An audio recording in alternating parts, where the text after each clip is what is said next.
Good afternoon, good evening, or even good morning from wherever you are watching us, because we are connected to the world, global.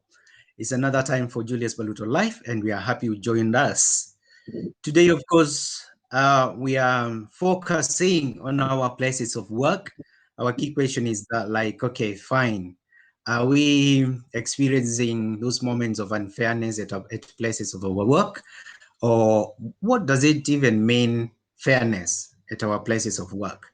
The thing is, we spend so much time in places of our work. Every morning you wake up, you spend a whole day at work.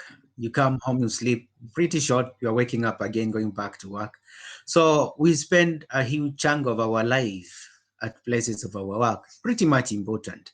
What if then you were to go to place of work and experience unfairness, unfair treatment, even bullying taking different shapes, even racism, or even malicious treatment, people who are malicious to you and all that, and you have to contend with that. How do you survive? How do you survive that? So our focus today is on our places of work. Are we experiencing fairness or unfairness? That's our focus. And to address this particular title, I'm joined by two great men.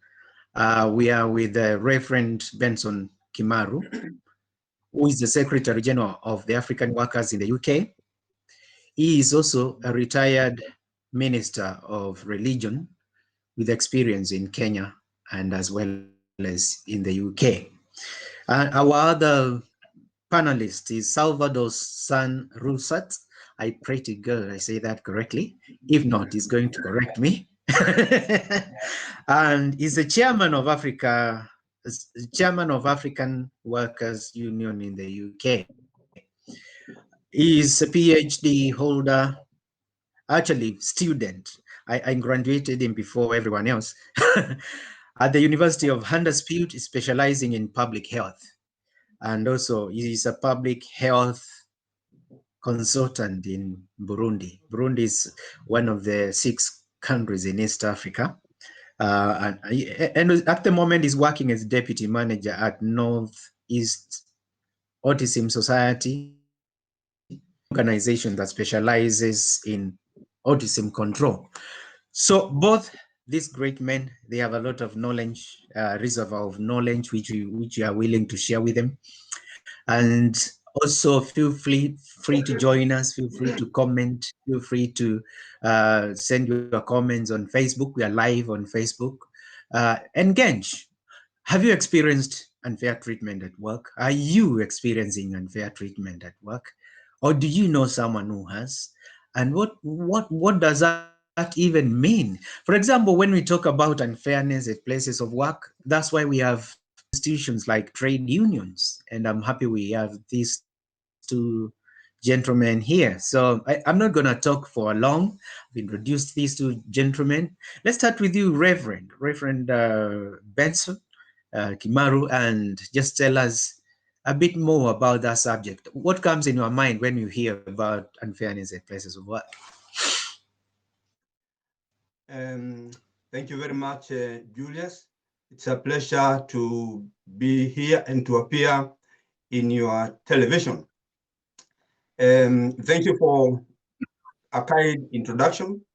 My name is Reverend Benson Kimaru, the Secretary General of African Workers Union that was founded in the UK about a year ago. And as you say, actually many Africans have suffered, yes, at the place of work and even outside of work and many places. And therefore, the purpose of us having African Workers Union is to make sure that the African man or woman at work, the African boy or girl at school is able to receive justice in whatever way, wherever they may be. And before founding African Workers Union, we discovered that many Africans are suffering in various pockets individually. And therefore, we thought if we formed a union, the union will be able to take care and to fight for their human rights, to fight for their justice, to fight for their equality wherever they may be, whether it is a sports competition, whether it is community engagement or enterprise. We want to be there and to make sure that the equality is taken care of, their justice is taken care of, and that they are not discriminated against because of their tradition, culture, or where they come from, or the color of their skin. We make sure that they are given the dignity they deserve, and that when they are in the UK, they have got the same rights like any other person, whether they are white or whatever they are. Thank you very much. Yeah, thank you. Salvador, next on the line. Of course, most of the companies that people work for, they do have trade unions, UK-based trade unions as well.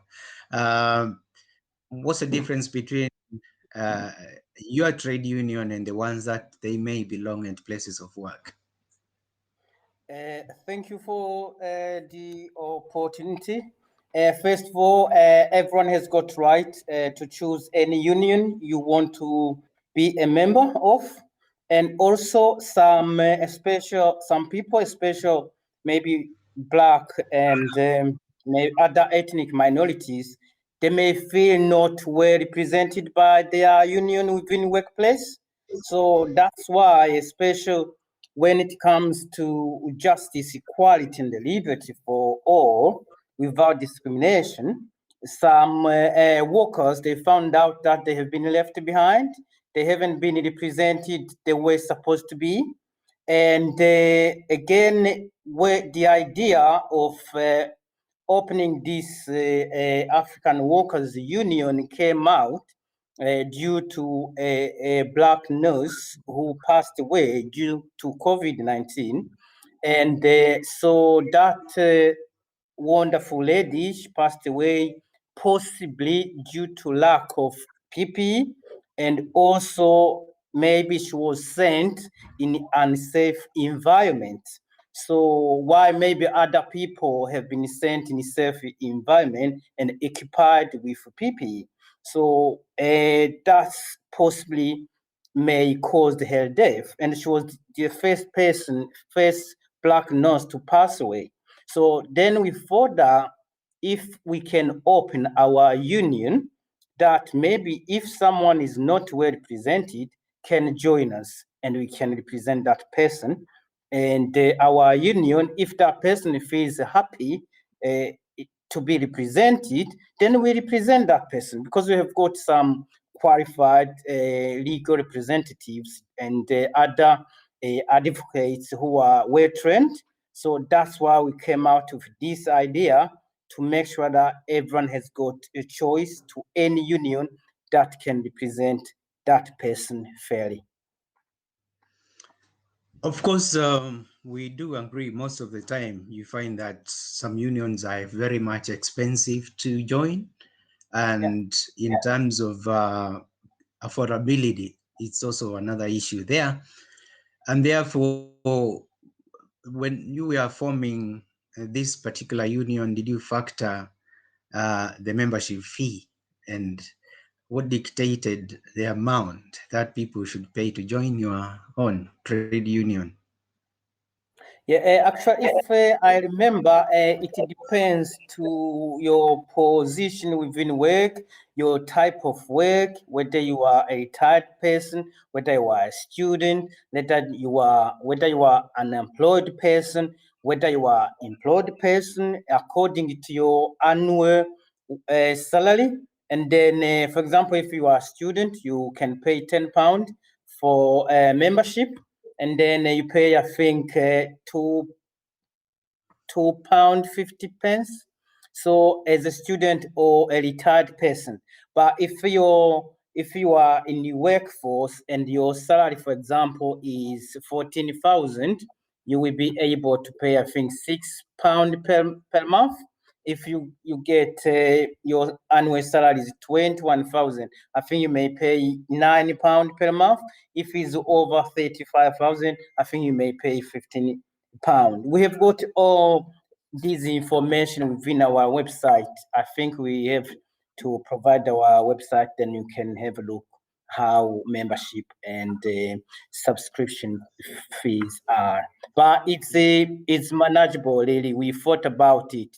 We didn't want to ask much money to people. We care about them. We want to represent them rather than collecting money. So it's affordable.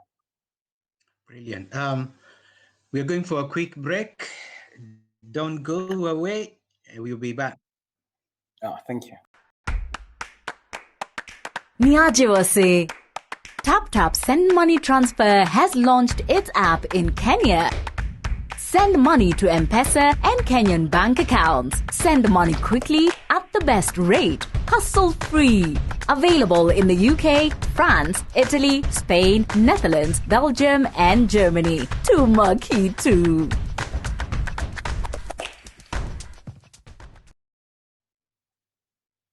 Welcome back. Welcome back. Now, we are not just going to talk about focusing on just one issue of unfairness. There's a lot more that comes. And I want us to go through your journeys because there's a lot to share really about your journeys. We'll start with you, Reverend Benson Kimaru. Why don't you just take us through your experience from Kenya and just working as a minister of religion in the UK? How has it been? Were there moments you felt this unfair, I need even representation? Or were there even those moments that came and you were like, this is too serious, I have to pray, I need God's intervention? Yes, two things come into mind. In Kenya, for example, we know that Freemasonry is not a good organization, but in the UK, I think some people don't take it that way. It is usually taken to be very important, and therefore, at one time, there was a call for Mission Carol. And when I came to know that this Mission Carol is organized by the leadership of the Freemasonry, then I disassociated myself and I said I will not conduct the service for that. And that did not go very well with my leadership. And therefore that is one incident. And another one is when outside my ministerial work, I took some household waste to a local tip. And when I went there, I missed the queue and then of getting in. And then I went straight on and made sure that I came back and then joined the queue properly. But the attendant told me that, please, you cannot do it today. Can you come tomorrow? And it was about 1 o'clock. So I said, there is a whole 2 hours before you close.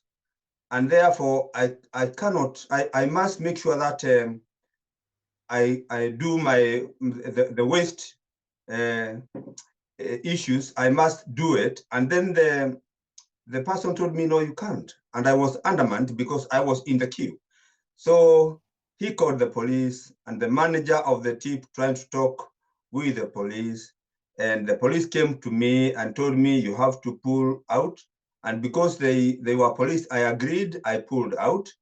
And then I gave them my story. And the police who was in charge told me, you know, manager is the manager of this place and you have to listen to him. But I told the police, whatever he tells me must be in line with the bylaws that governs this tip. And then I think they understood that I have got some knowledge about what I am saying. So the policeman went back to the manager. I was a bit shaky because I did not want to be handcuffed, and then I see I am down, and maybe there would be the knee on the neck, and then I start shouting, I can't breathe. Can't breathe. That's not nice But experience. the the manager, when the manager talked with the police came back and told me, please join the queue and get into the tip and drop your household waste. And that was a victory for me. I think that story is in our beautiful website of the African Workers Union. Thank you very much. Oh, that's brilliant. That's brilliant. Mm. We'll still come back to you for more. Let's give this chance to Salvador. What about you, Salvador? Has it been a smooth, lovely journey, or were there hiccups you encountered along the way? My journey in the UK, it was somehow great, somehow very hard, because I am from Burundi, and Burundi is a French-speaking country. And then I came in the Commonwealth country where they speak English. So when I came here to study. So my English was really, really low. And so rather than sending me at university, I was sent in the college to do access course just to improve my level of my English. And I spent in college over, I think, 2 years, 24 months. So you understand that I delayed to jump back in university. And I, I think I heard my hours within college, they were not enough. So I couldn't really learn English so quick because I was in a hurry to go back at university. Then I joined Jehovah's Witnesses. So when I joined Jehovah's Witness, I was very lucky. I met a group of people. We were doing nearly 3 nights a week Bible study in English, and it helped me to learn about English, how to improve my confidence. And then when I went back to university, when you are here, you may be studying while doing some different part-time jobs. And then luckily, I finished my first degree in health sciences. And then I was very lucky. I got a job in the Northeast Autism Society, where I'm working at the moment. And then because the work I was doing was linked to public health, and then I had to leave from Northeast in Newcastle to South, where I did my postgraduate in the public health at University of Brighton. So you understand that I moved from north to southeast, and then I came back. I was lucky again. I got promoted within the Northeast Autism Society. I became a senior, and then again I left. I went in the Midlands, where I am studying my PhD at the moment. Due to COVID, because we're studying from home, my company, Northeast Autism Society again, they informed me that they need me back. They gave me a promotion to be a deputy manager, and then I came back. So I am combining my PhD and my work. So that's my journey, and I live here in Newcastle over 19 years. Wow, wow, wow. Let me tell you something. What language do you speak in Burundi? In Burundi, we speak Kirundi, we speak Kirundi. Yes, Swahili, it's okay. It's okay. Swahili. Two I are think enough. Swahili nitakuomba much. No, I just want to make you feel better. Oh, thank you. If you can speak Kirundi and Swahili, and you can manage to speak French, which is a European language, Yes, yes, and yes. English, no one should make you feel bad about yourself. How many, No, exactly how many right. of my, Yeah, how many of my Scottish or Irish brothers or even English brothers can speak Kirundi or Swahili? yeah. No, no one really does. That's true. So you see, So you've really tried, and I quite practically, admire the that. English is not my first language, not my second, is not my third language either. It So doesn't have to I tried be. really You hard to learn. get to where I am at the moment. Yeah, You just learn, and you've done yeah. well. I respect the fact that you subjected Thank you so yourself much. to 2 years to learn English, which is Yeah. amazing. And also Yes. you got this extra hand from the Jehovah Witnesses as well. Yes. Yeah. Amazing Yeah. I journey. owe them, to be honest. I owe Yeah, them definitely. Yeah. yeah. Yeah. No, it's brilliant. It's brilliant. Yeah. So What about that means you? my journey was up and down, but I Yeah, will get that again. yeah, indeed. And yeah, congrats, and I'm sure you will finish with your PhD because Yeah, all I you hope need is so. resilience, which you already have. Yeah. Bishop, not Bishop, Reverend. Sorry, these He's, names keeps yeah. on playing in our head. Titles. We just talked about you being in UK, yeah, and your episode with the skip and all that. But I wanted to touch on your ministry as a minister of religion, Yeah. like while you were active. How was it like? And how different was it like from Kenya? Um, yes. I think I noted that because I came here in 2006, and we lived in Sheffield with my wife and children. And I had, of course, my first degree in Kenya. And when I came to this country, I knew that they don't recognize what you have done. And for me to be able to practice in the church, the first church that I got in a place called Penistone, it was called St. Saviour's Church of England. And that's where I started the ministry here. And because I wanted to know English better, although I was having good English, I could speak it, but I wanted to speak it clearly and fluently. So much so that at one time I remember one old lady saying that I am speaking Queen's English in my sermons. And that made me sure that I am making it. But I also wanted to even to go to the college, to the university. I actually studied at the University of Wales for a practical theology postgraduate diploma, and that made me more acceptable to work in the UK. And I came to realize that after working there for two years, because you always look for greener pastures, I found out that doing chaplaincy is much better. So I got a job in chaplaincy in mental health hospital. And as I was there after 2 years, I was given the post of belonging to the National Committee of, they are called Chaplaincy College of Health Chaplaincy, College of Health Chaplains in the UK. And I was named one of the top decision-making body of that ministry. And therefore I represented the people of color in that committee.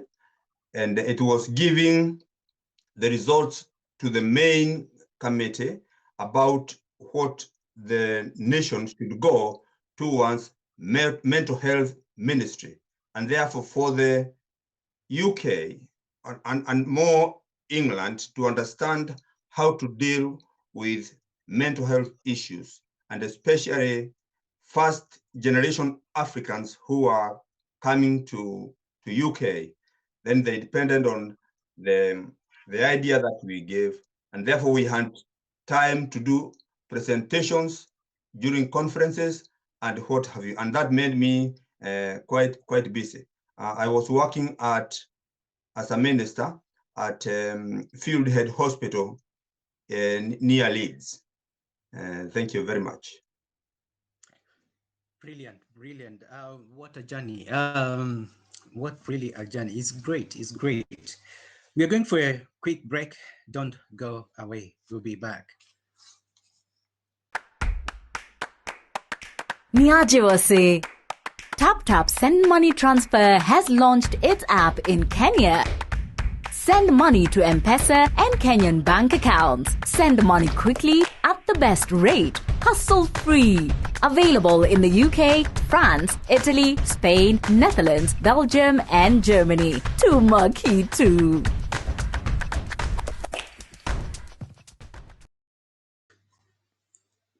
Welcome back. Welcome back.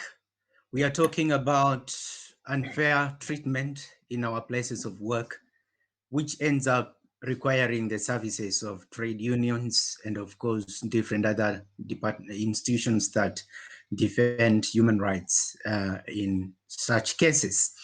What are we talking about when we are talking about unfair treatment? There are different types of unfair treatments at places of our work. And of course, the government has, checked and identified these things, and some of them actually are illegal practices because there are laws those laws were created to tackle such kind of treatment. For example, it's illegal to treat somebody in an unfair way, and this includes harassment on the basis of maybe age, on the basis of disability, on the basis of gender, on the basis of, marriage and civil partnerships, on the basis of race, on the basis of religion, basis of sex. All these are different types of unfair treatment, and they happen every day. They happen in our places of work. I'll never forget one time when I was working, before I got into journalism, when I was studying, I happened to work as a night manager in an hotel here in London. And I remember one great moment that I kept my receptionist up to after midnight for a massive, really huge group of people, up to about 60 people to come and check in our hotel. So when it was midnight and I didn't see them, then I booked taxis for the receptionist to go home because we thought they were not to come. But I did something clever. Before the receptionist left, they made all the keys for all the rooms, just in case these people come and I'm alone. I'll be able to handle them. And when I'm relaxing, a big bus stops outside the hotel building, and there you go. It's a group that we were waiting, coming almost about 1 in the morning instead of coming something like 8 p.m. And I'm all alone. I've sent my receptionist home. So what do you do? I'm like, I'm not gonna panic. I'm okay because I've got all the keys cut and everything, and I know what to do. At the end of the day, I used to train some of the receptionists as well as a night manager. So here comes the group, but their leader was rather a different leader. I've never seen somebody like that. He came, looked straight in front of me. He goes to one corner of the counter to the other, and he's looking at me, and he can see me. And then he says to me, "Is there anyone we can talk to?" Wow. And I thought, okay, you looked, you didn't see anyone you can talk to. So I thought, let me play you a game. All this is happening in front of about 60 people, tired, coming from different countries, desperate to go to bed. But their leader is not such a good leader. He is someone who is on a different level of racism. So I thought, let's play you a game. So I say to him, okay, as you have clearly looked, as you have clearly seen, there's no one you can talk to. And then I went at the back office, sat down. It's not confession time, but this is a real life story happening in London. So we understand what people go through, in places of work. Then I thought, no, I can't delay these people because of foolishness of I know what to do. I started to speak to one of the people in the group. I say to them, are you guys this group? He said to me, okay. I say to him, I've been waiting for you. Don't worry. I'll process you. I'll give you keys. You go to your rooms. Now, this guy who was asking me, is there anyone I can talk to? He comes, stands in front of me, and that man I was speaking from the group, and he shouts saying, this is my group. You cannot deal with them. You have to deal with me. And therefore, I say to him, you know, you are wasting their time. They are tired. They want to go to bed.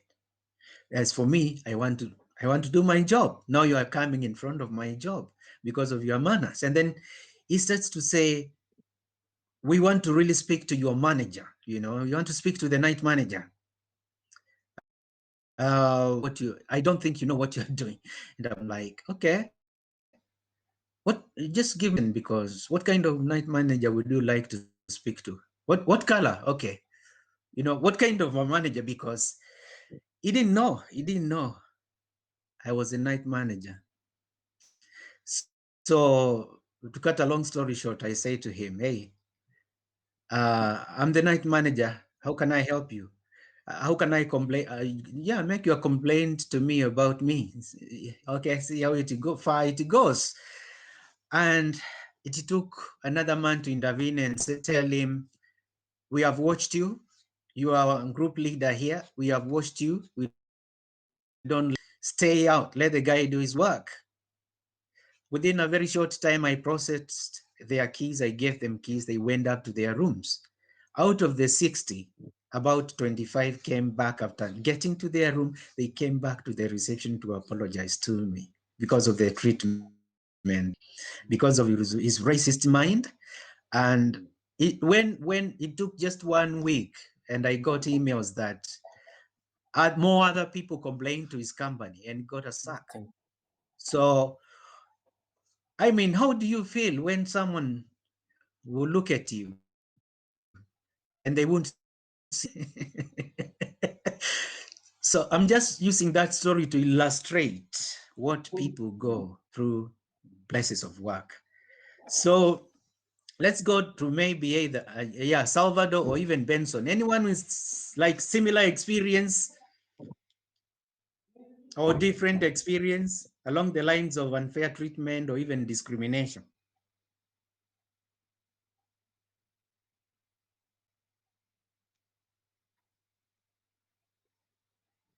Yeah, I think I can remember an incident where I was going on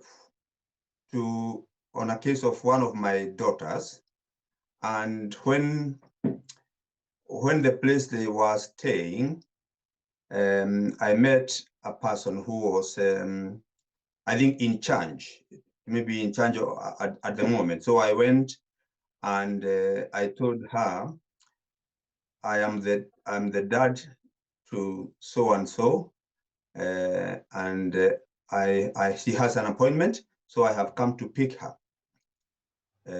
Please let me have the letter of the appointment, because I have been told it has been sent here. But she refused, but I knew where the appointment was and all the details.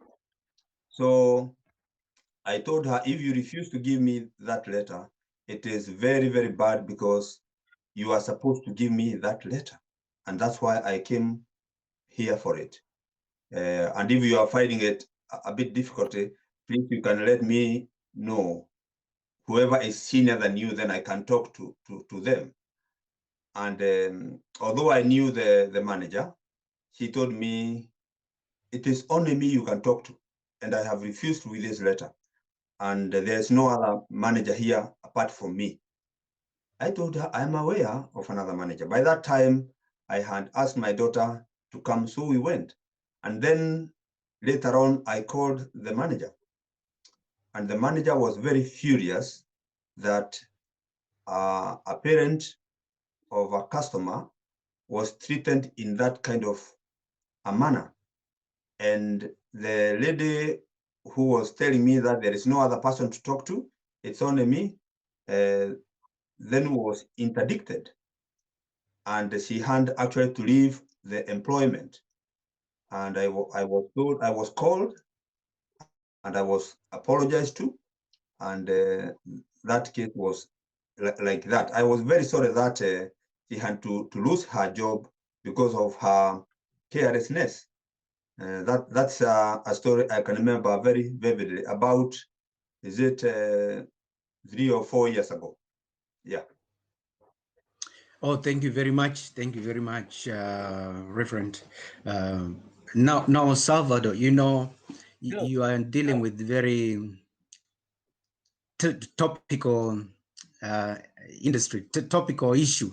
It's topical because it's focus of all the news, and being in the health service is just amazing time for during this time of COVID 19 pandemic. So probably then, have you come across situations whereby during this COVID, we are still again talking about unfair treatment at places of work? Earlier on, you cited about a nurse and the experience, and she died.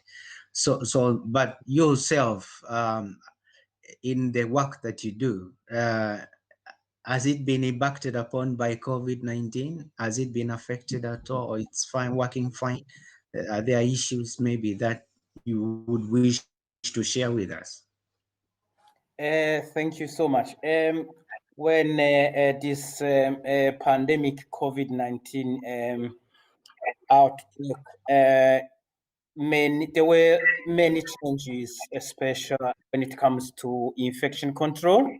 When staff who, for example, if you have been in contact with someone who has been tested positive, or you will have to isolate yourself over 14 days. If you have been tested positive, you have to stay at home over 14 days.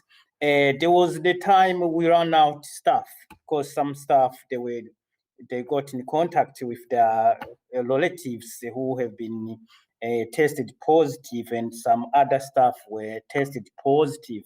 So we were relying on agencies. Agencies who are most of agency staff, they come from different continents. So that was really hard, because you have to train them, you have to inform them, you have to train them, because who comes today, it's not the same person who will come tomorrow. So we're dealing with kind of trainings test to make sure that everyone who comes in the building is tested negative.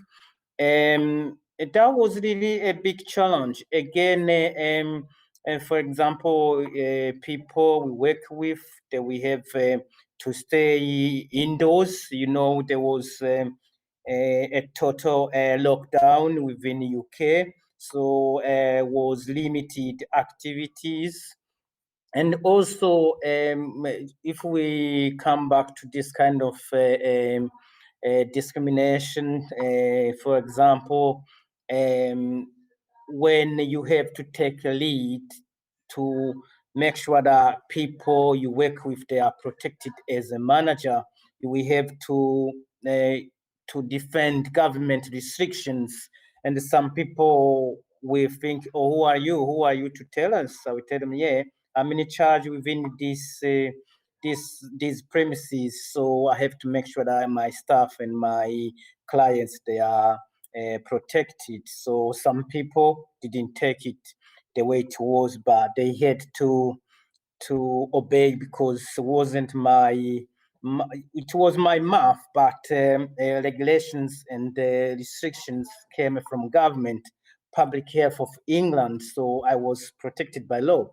But some people, you know, there are some people who still the same, really, even during the pandemic, they didn't care. But those people are them who were whinging, complaining about me. But because of government restrictions, I was using rules. And then I was telling them, okay, if you are not tested, if you can show your badge, who you are, if you can show any result, you are not coming in premises. So you see, when you inform people, maybe different color or maybe different nationalities, sometimes they think, oh, can we talk to a manager here? Like, what happened to you? Tell, no, I am a manager. So come to me. You have to listen to me. I'm in charge here. So all those kind of issues really happened during this pandemic. But we were lucky because we were protected by government's restrictions. Thank you very much. I mean, talking to both of you, there's something that's similar, like what happens to professionals from different countries when they come to the UK. You might have been a teacher teaching in a country, for example, Kenya or even Uganda, and Uganda, Kenya, their medium of communication is English. You learn English when you're small, primary school, nursery, all the way up. And when you have qualifications and all, the idea that before you start to join a college, you have to go for 2 years of learning English kind of comes across as discriminative and also pretty much unfair, because if you studied up to like Bishop, I mean, you gonna comment on this, but you studied in English from primary all the way to university in Kenya.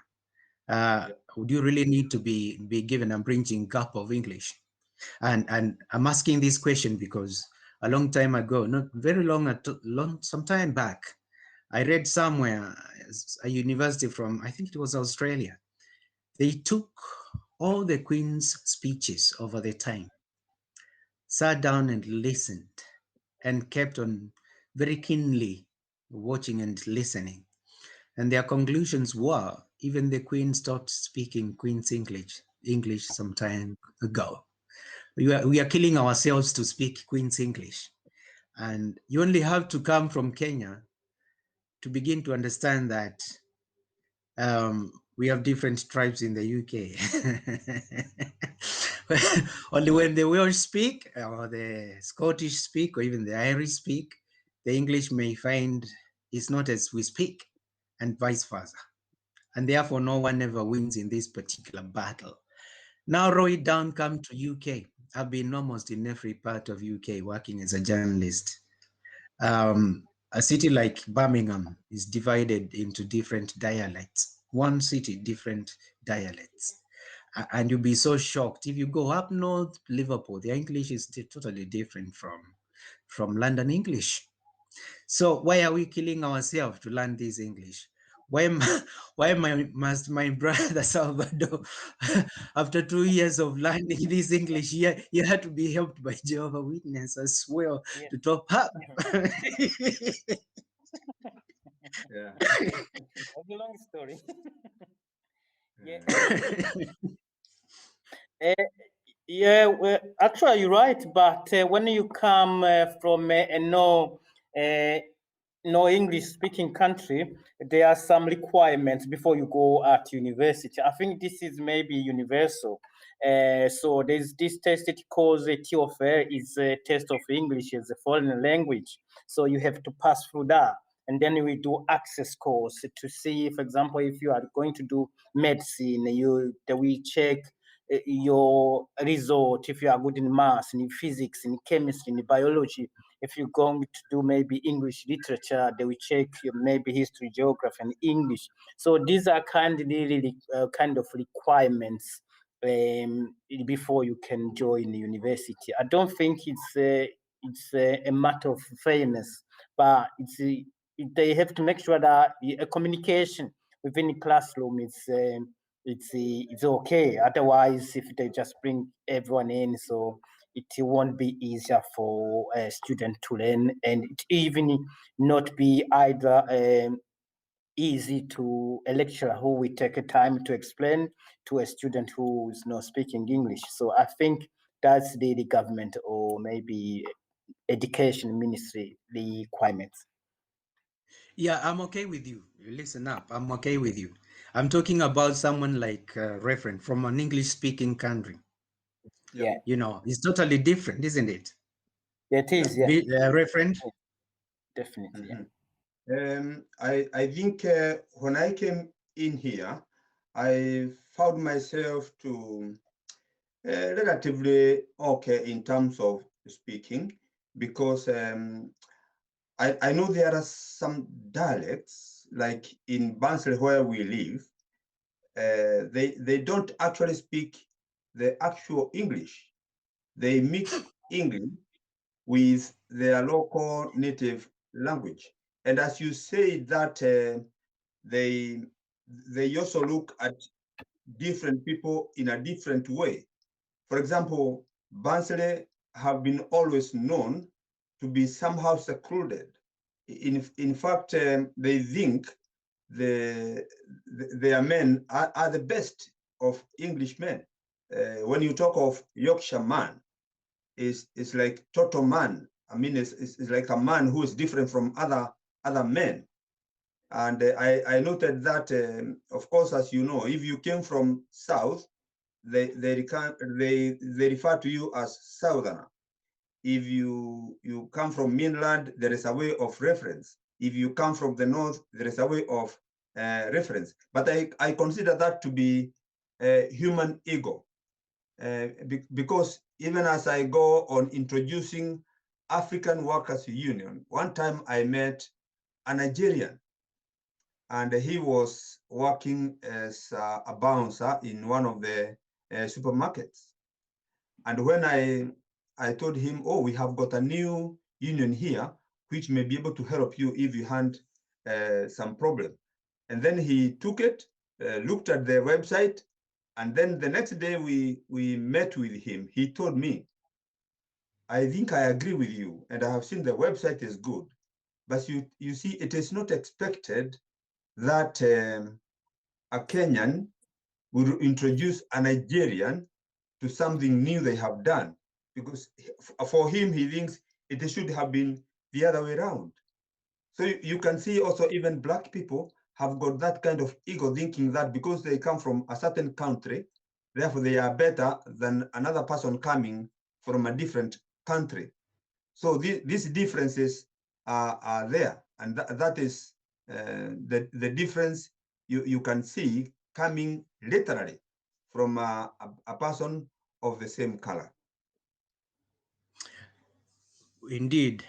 So how much then are you using African Workers Union as a forum or platform to address all these unfairness that happens within working places? And you know, we are all in agreement that these are also problems that are affecting the society in general.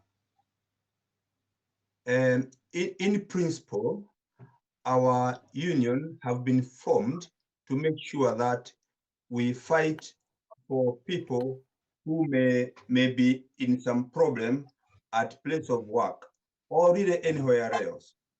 And so far, we have gotten a few people come to us, and we have gone with them along the journey in their trouble, and we have helped them as much as we can. And we want to encourage, of course, all Africans, people of color, people who may need help, that we are there to help them, because we understand their problem. Why? Especially for first Africans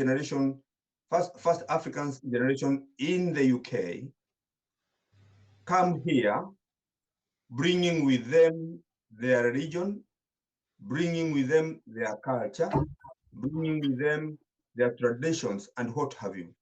For example, when I was working as a chaplain in a mental hospital, a lady from, for example, Pakistan will not be able to allow a male doctor to consult with her. And the male doctor will not understand until we have to intervene and let them know it is not her understanding per se. It is because of the way she has been brought up, her religion, her culture, and women are not allowed to speak about parts of their bodies to a gentleman.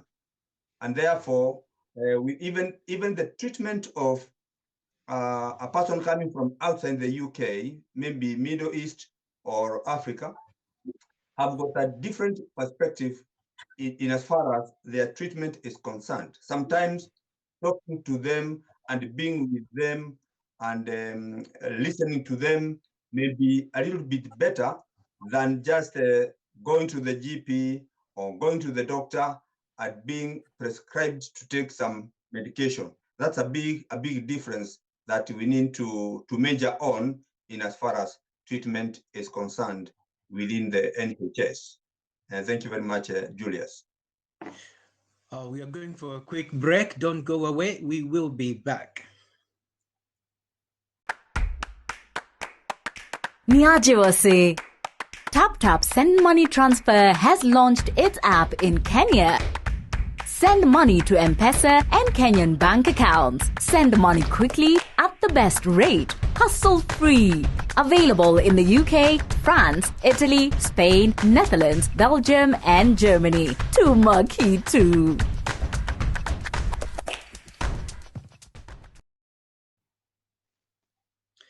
Welcome back. Welcome back. We want to really kind of sum up this by, thinking ahead.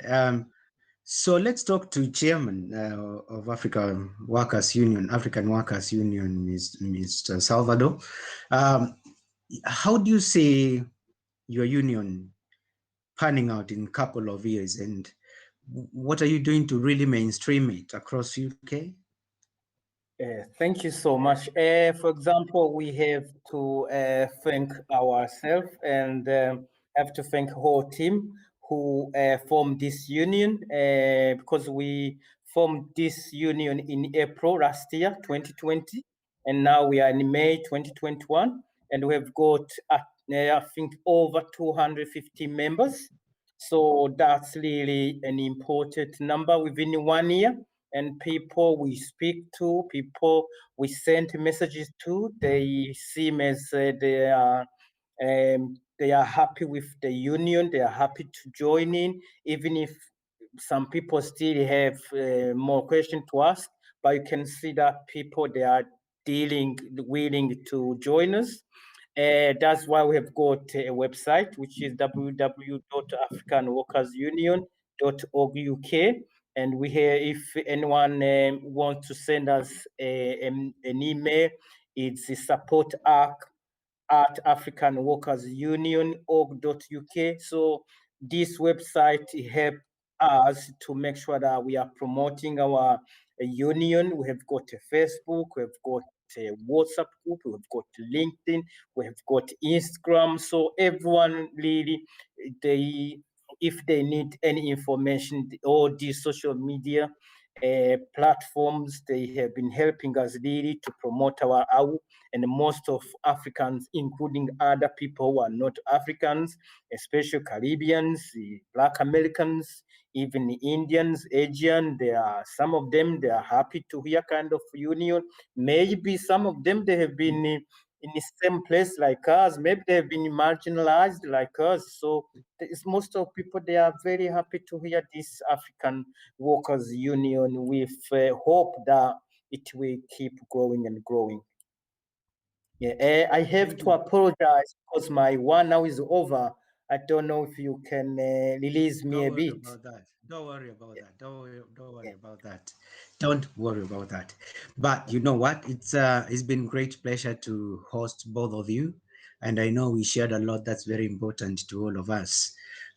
So that is all the time that we had Julius Mbaluto live this week. Connect with us next Saturday, same time here. But do have a fantastic week. That's all from us now. So in Swahili we say kwaheri, but then in English we say